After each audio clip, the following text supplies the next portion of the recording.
Is there a meaning behind the gunshots, or something that comes up from your stories, or is it the ending? The gunshot? The gunshot. Okay, it's a long story. Yeah, the gunshot story is a long story. I mean, it looks just like a kind of formal thing, but of course it makes a big reverberation. To me, was actually, I remember once we were starting to tell personal story or funny and things concerning a bit discovering sexual activities, and I think in a way is connected to this story that I told once. I was a teenager and I was kind of making petting, with a boyfriend, and my first boyfriend actually, and we were hiding ourselves, so between two walls actually, and so we were not really doing sex, but just discovering it together. It was quite tender and soft. But in a way it's really a private, of course, an intimate moment, and you are really, it's amazing how I remember it, how you think you isolate the space, so all the rest of the world is not existing anymore. So even you can be in a football field, but nobody is existing anymore, you're completely busy with the other one and with yourself. And at one point, a person came, was so shocked, but amazing. We were completely like somebody shoot us, like, oh my God, boof, everything exploded, or you wake up from a dream, so everything is broke in a way, And so in a way, start from this. It's not really directly connected, but. But I remember when you were telling the story that Anne was immediately coming back with this, or coming in with this idea of interruption that is not an interruption, but maybe amplifies by the. Yeah, totally, and like opposite. Going back to orgasm, like it's something that you get actually. You don't foresee, you don't really. So it's more like a symbol as well for this. I mean, it's my. Yeah, and it's not the end. I mean, that's a big wish that we had, to propose a moment of sexual intercourse, which doesn't lead towards one climactic peak point.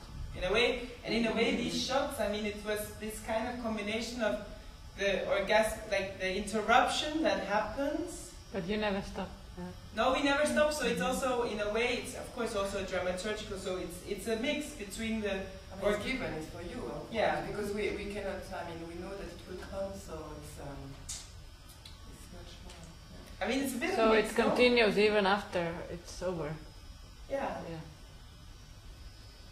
See, in a way, it's up to you, not to follow this external sign, and then to break what you are doing, your action, or then just to choose your inside and just go on, and you can even choose to have just pleasure and not a full satisfaction. I mean, to be satisfied by moment. And what would you? I don't know. Just imagine if you would show this to men audience. Would it be still the same piece? Yes, I think it would be very different. We've tried it, and we had to decide to present it only to female audiences. Maybe you want to tell the story? I mean, because of this voyeuristic aspect, we were thinking it can really twist it a little bit more if we are putting women on this place, and actually we display a little bit this voyeurism. So just to avoid this, it's just about voyeurism actually. It's not about male voyeurism. Let's say the power of male towards a woman. We didn't want to just having this reading, this hierarchical reading of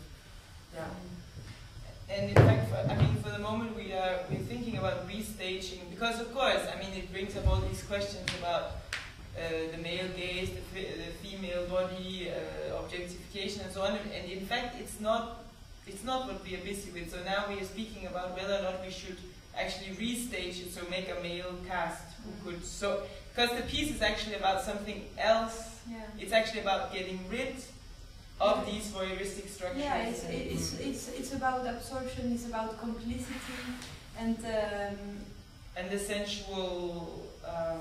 Yeah, this sensual experience, which is very slight, and for being so slight, very effective. Mm-hmm.